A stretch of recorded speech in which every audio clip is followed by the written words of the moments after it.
Like, guys, wasn't there some speculation that she was on Epstein's yacht at one point? January 2026 hit like a total reset, and Meghan Markle truly believed her past was sealed shut. She thought every old whisper, every rumor from back in the day had finally faded away for good. The dots seemed disconnected, the stories buried deep, and those yacht tales, once viral, were supposed to be ancient history.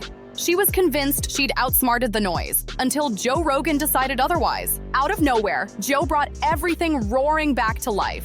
No filter, no hesitation, just raw exposure. He started poking into a chapter Meghan alleged wanted wiped clean forever, a part of her past tied to luxury scenes, exclusive parties, and powerful social circles she'd rather never hear mentioned again. The way he spoke about it sent shockwaves across the internet. And here's the thing, Joe Rogan doesn't play favorites. Not with royalty, not with Hollywood insiders, and definitely not with those trying to control the story. When something smells off, he digs until the truth comes crawling out. Behind the scenes, panic reportedly erupted. Lawyers jumped in, PR teams scrambled, and calls flew like wildfire. Because suddenly, the one storyline Meghan thought was locked in the vault was front-page news again. Talk of an old, glamorous lifestyle, and connections she's long tried to distance from. For someone who spent years shaping a perfect image, Joe's spotlight was the last thing she expected, and it hit harder than anyone could have imagined. Joe Rogan runs the biggest podcast on the planet, pulling in close to 200 million listeners across every platform imaginable. When Joe speaks, the internet doesn't just listen, it reacts, explodes, and spreads every word like wildfire. And that's exactly why people like Meghan Markle see him as a serious problem for their carefully polished image. Joe doesn't do royal etiquette. He doesn't bow to titles, doesn't care if someone's a duchess or a global celebrity. If something feels fake, he's calling it out, loudly. Back in 2020, Joe didn't hold back when it came to Meghan. The other So prince. you gotta go to, again. How about the other prince, the one that's Epstein's friend? Oh, Andrew. Yeah. Yeah, that was. What? Yeah. First of all, how odd is that guy when they're interviewing him and talking to him? Yeah. It's like, what? The Queen kicked him to the. He took shots at her public persona, saying she'd turned Prince Harry's world into one big celebrity spectacle. He even threw jokes about her diving into branding and endorsement deals. And honestly, that take aged better than anyone expected. Then came 2023. Meghan's comments about feeling objectified during her time on Deal or No Deal made headlines, and Joe's reaction was brutally dry. He questioned what kind of expectations she really had going into a game show like that. It was cold, sharp, and unapologetic. Classic Rogan energy. So when Joe allegedly started bringing up Meghan's old yacht rumors again and connecting them to certain elite social circles associated with Prince Andrew, reportedly, alarms went off behind the scenes. Because this wasn't just random internet gossip, this was Joe Rogan, unscripted, unfiltered, and impossible to silence. He's not traditional media. He can't be hushed, pressured, or quietly bought off. When someone with his kind of audience starts poking around, it sends shockwaves through PR teams everywhere. Especially when the talk involves old events, exclusive parties, and high-end networks that nobody wants reopened. Suddenly, it's not just chatter, it's a full-blown image crisis. But here's where things take a twist. None of this is technically new. It's been whispered about for years. But no one with Joe's kind of power ever said it out loud. Author Kirby Summers, who spent years studying elite social networks and even wrote an unauthorized book involving Epstein's associate, claimed she found clues suggesting Meghan may have once crossed paths with Prince Andrew, long before Harry entered the picture. Summers reportedly mentioned old photos from the early 2000s showing Meghan on a yacht in Pattaya, Thailand, where Andrew was said to be present. With Love Meghan, which was launched earlier this month, faced mixed reactions. So how many times have we heard Meghan Markle having a best friend? You know, we've had Jessica Mulroney, Serena Williams. She insists those images exist, but strangely, they were never published by any major outlet. And here's the name that just won't disappear, Marcus Anderson. Known for his high-ranking role at Soho House, Marcus is said to be the quiet connector who helped Meghan Markle step into elite social circles long before the world knew her as royalty. Author Kirby Summers suggested that Anderson might have been the one linking Meghan to top figures across entertainment and high society, opening doors that most people could never even find. That's the thread Joe Rogan allegedly started pulling. And once he did, things spiraled fast. Then there's another documented detail that sets social media on fire. Meghan's invitation to Yacht Week 2016 in Croatia. But this wasn't some relaxing cruise with calm waters and quiet dinners. GQ once called the event Sodom and Gomorrah at sea, while guests from previous years described it as Tinder on water, a wild, non-stop scene filled with luxury, flirtation, and the kind of exclusivity that makes headlines. Did Meghan actually go? No one can say for sure, but the invitation existed, and the access was real. And that's what Joe Rogan reportedly kept circling back to. He wasn't declaring facts. He was asking why these links keep showing up again and again. And here's where Joe's role changes everything. When tabloids mention yacht stories, people roll their eyes. When royal authors bring it up, it gets dismissed as speculation. But when Joe Rogan, with nearly 200 million listeners, starts unpacking it, that's a different story. His voice carries weight. He's already brushed off media attacks, survived massive backlash, and come out even stronger. So when Joe starts asking questions like, what's this about Meghan and the yacht stories? Or why is Marcus Anderson's name showing up in circles connected to Epstein? People stop scrolling and start paying attention. Influential man in the world, Time magazine should have been. No, Meghan Markle beat me. God. How if it's most influential, there should be there's no debate. Nobody's even in the same category as you. I don't know. I don't think about it. I try not to. It's a little complicated. I'm thinking about it, though. I really shouldn't be. Suddenly, those quiet whispers become front-page discussions. And Joe didn't even have to accuse anyone. All he did was ask questions no one else dared to touch. Questions about why mainstream media never looked deeper, why some stories vanish before they're verified, and why certain people seem off limits. That's when his massive audience leans in, replaying clips, debating online, demanding answers. For Meghan's team, that's when the panic reportedly hit. Not because Joe made bold claims, but because his curiosity couldn't be managed. You can threaten tabloids with legal action. You can negotiate access with royal reporters. But Joe Rogan, he doesn't play by those rules. And that's the real danger to anyone trying to control the narrative. And here's where it gets even more interesting. Marcus Anderson himself. Joe's main focus keeps circling back to this man. Marcus isn't just anyone. He's the global membership director of Soho House and widely known as the person who first introduced Meghan to Prince Harry. That's publicly documented and widely accepted. But Joe's not stopping there. He's reportedly asking the uncomfortable follow-ups. How far back did Marcus and Meghan's connection go? Who else was part of that early social circle? And what doors were opened behind the scenes that shaped the path leading to royal life?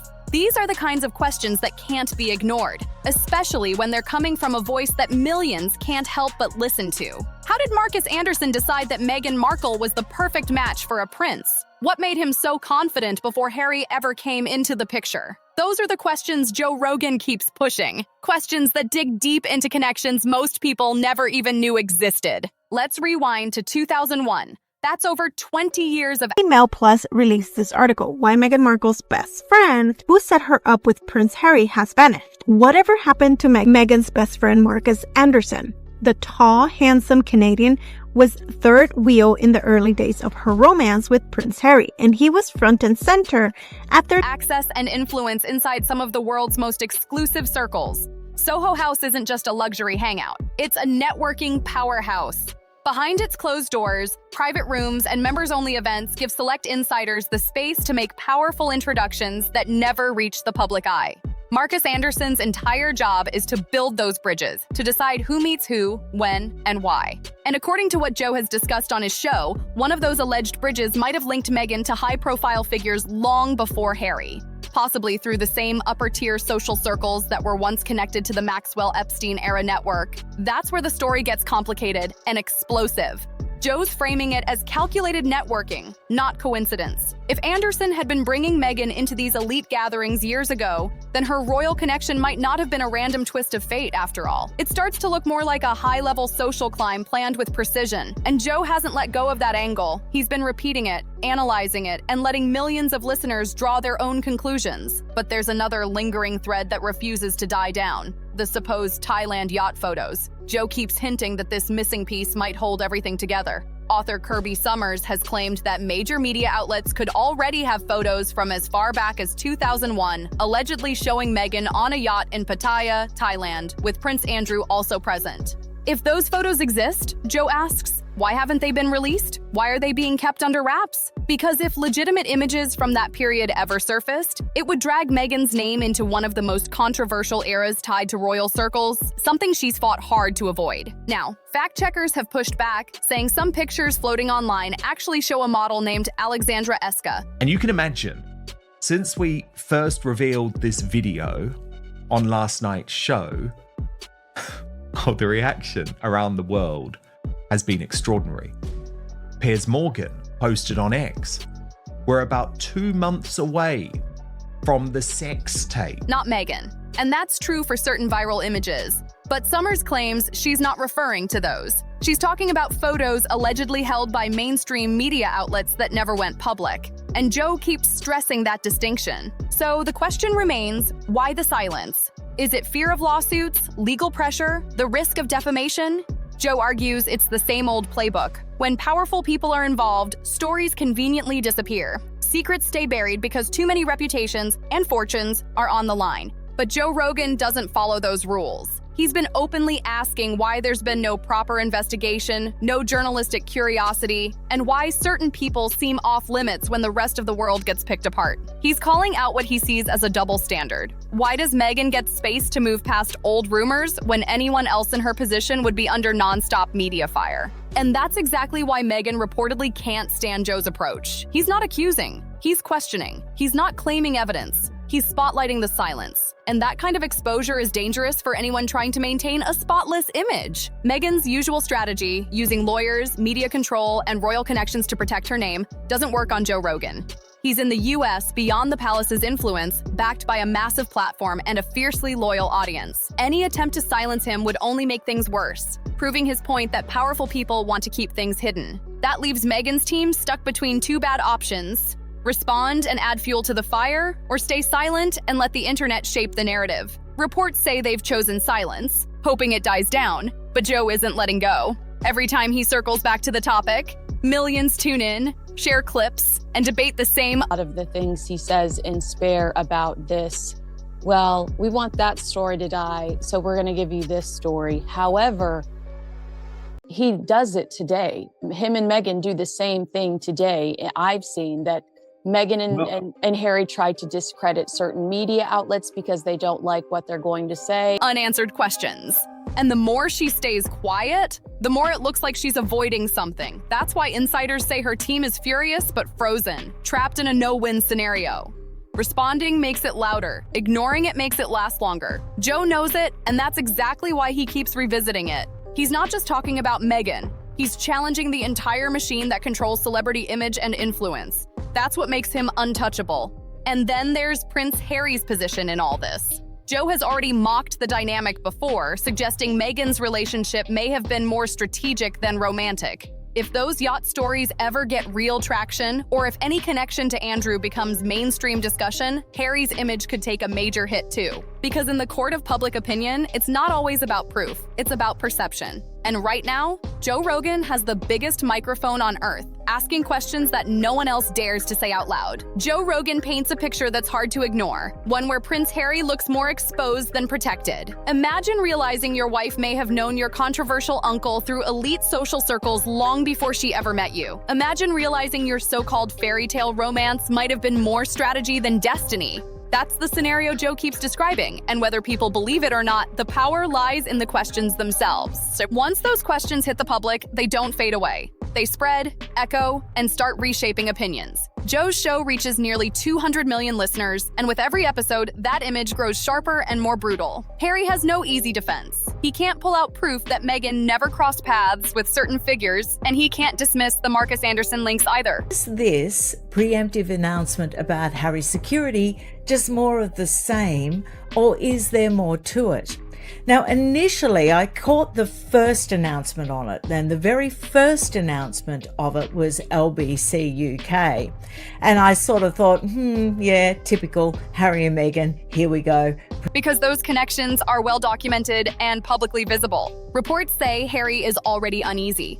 The yacht rumors have him second-guessing everything, wondering which parts of Meghan's past are fully true and which are carefully managed. People close to him allegedly think even William and Charles might have had quiet reasons for caution early on.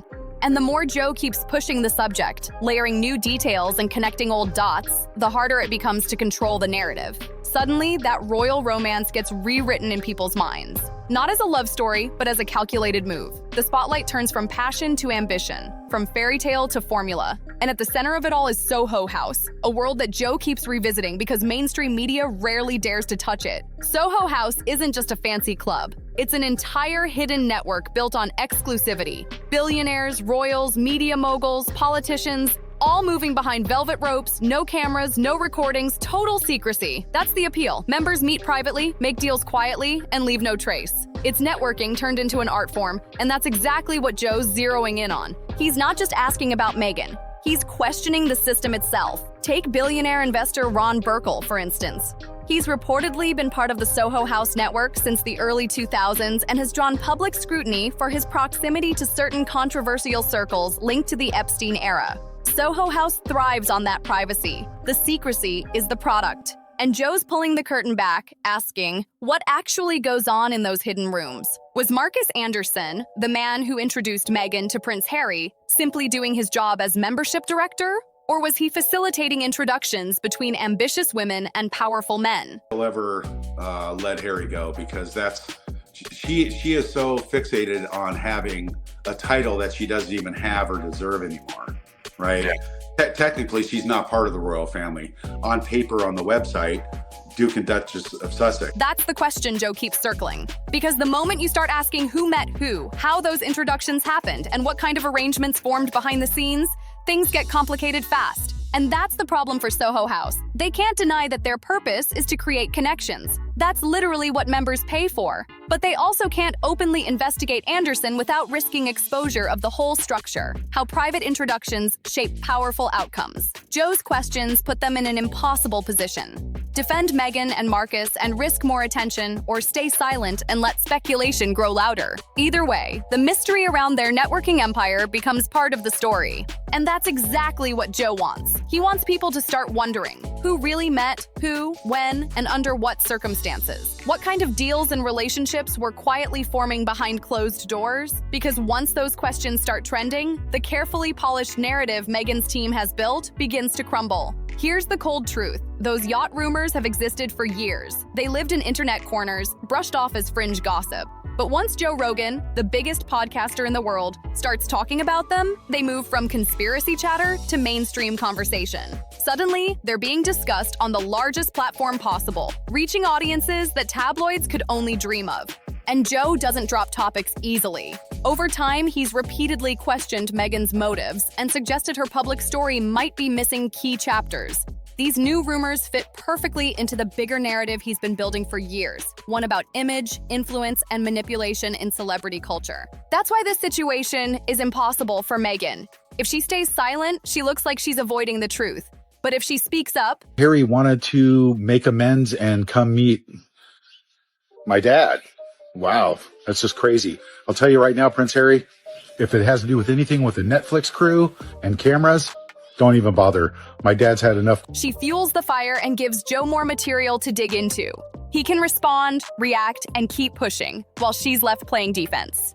It's a trap she can't escape, and Joe knows it. Every time he revisits the topic, he raises new angles that Meghan's team reportedly can't address directly. And that's what's driving them up the wall. Why was she invited to Yacht Week 2016 if she wasn't part of those social groups? Why did Marcus Anderson have so much access to her personal and professional life? How did someone coming off a modest TV career suddenly live a lifestyle that looked so elite? These are the questions that linger. And every time Joe repeats them, they echo louder. Because when the biggest podcast in the world keeps circling the same mystery, silence starts sounding like confirmation. Why was Meghan attending ultra-exclusive gatherings filled with billionaires, investors, and power brokers? What exactly was her relationship with Ron Burkle, the billionaire with deep roots in both Hollywood and high society? And the question that refuses to die, the one Joe Rogan keeps repeating for nearly 200 million listeners? Did Meghan already know Prince Andrew before she ever met Harry? That's the part driving people absolutely wild, because no one can get a straight answer, and Meghan herself won't touch the topic. And here's the key thing. Joe Rogan isn't accusing anyone. He's asking questions. Very specific, pointed questions that keep circling back to the same inconsistencies. the same overlaps, the same unexplained connections that just don't add up neatly. That's where Joe's entire strategy becomes so powerful and so dangerous for someone trying to protect their image. Meghan can't directly respond without reopening parts of her past. She's worked years to move beyond. Every question Joe asks feels like a trap. If she answers, it leads to another question. If she ignores it, Now just Andrew, there's no coming back for him, is there? I mean, you detail a lot of it in the book. There's a lot of stuff that I wasn't aware of, but he can't come back now, sure. it looks like avoidance. And Joe plays that perfectly. He doesn't have to make bold accusations. He just plants the seeds of curiosity and lets his audience do the rest. I'm not saying it's true, he implies. I'm just saying the connections are strange, so explain them. Then he steps back and watches his listeners draw their own conclusions. That's the power of suggestion. People believe more strongly in the ideas they think they discovered on their own. And Joe's audience isn't small. It's hundreds of millions of loyal listeners who trust him more than the mainstream press. Every question he asks becomes a wildfire online, spreading across TikTok clips, Reddit threads, and YouTube reaction videos. It's not about facts anymore, it's about perception. And perception can destroy an image faster than any official statement can repair it. So where does this leave Meghan? In one word, cornered. Joe Rogan is not backing off, not even slightly. He's the most listened to podcaster in the world, and he knows it. He's got the reach, the resources, and the freedom to say what he wants without worrying about palace politics or media gatekeepers. He can't be leaned on, silenced, or bought off. And that's what makes him such a massive threat to anyone with something to protect. Legal teams can't intimidate him, and media pressure doesn't work. He's been through public outrage before, and every time, he comes out stronger. So when someone like Joe Rogan starts pointing at inconsistencies in Meghan's past, it's not just a story anymore. It becomes the story, one that the entire world starts watching in real time. And now, those yacht rumors that once lived in the dark corners of the internet, they're out in the open. They're being discussed openly and fearlessly. The Prince Andrew question isn't whispered about in private anymore. It's trending. The Marcus Anderson connection? The scandal broke? As soon as I knew it was a scandal, not once it broke, Michael. But don't try and trick me now, because I'm not going to play this game.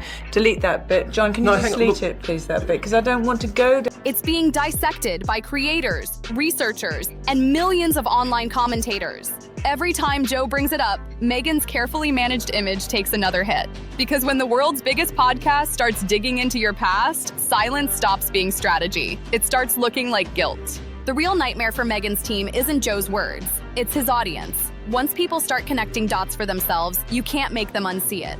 Once curiosity spreads, there's no undo button. You can't issue a press release big enough to erase the questions people are already asking. And those questions keep coming. Why was Meghan invited to exclusive events like Yacht Week if she wasn't part of those social circles? How did Marcus Anderson, her close friend and global membership director of Soho House, have so much access and influence over her personal and professional life? How did someone from a modest acting career afford the glamorous lifestyle she was living at the time? And what's her true connection to Ron Burkle, a figure tied to some of the same social ecosystems Joe has been exposing for years? These are the uncomfortable questions Joe Rogan keeps putting on the table. And every time he does, millions more people lean in and start digging too. Theories start forming, patterns get shared, screenshots go viral, and Meghan's silence becomes the loudest sound in the room. At this stage, Meghan's usual defense strategy, sending legal notices, controlling press access, spinning media narratives, doesn't work. Because Joe Rogan operates completely outside that ecosystem. He doesn't rely on palace approval, publicist relationships, or mainstream sponsorships.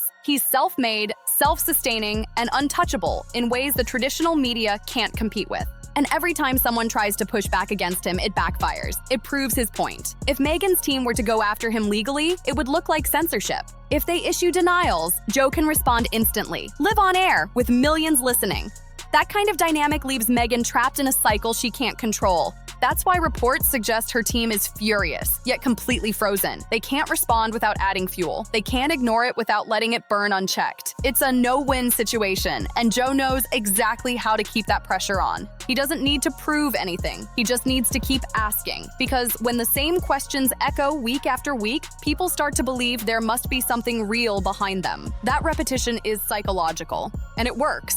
Now think about what this means for Prince Harry. Joe's not sparing him either. He's repeatedly hinted that Harry might have walked into this entire situation blind. Or worse, that it wasn't a love story at all, but a carefully planned alliance. If that idea takes hold publicly, it's devastating. Suddenly, Harry's not the romantic rebel who broke tradition for love. He's the naive prince who got played by strategy. And when you factor in the family dynamics, Charles, William, the strained royal ties, it becomes a perfect storm.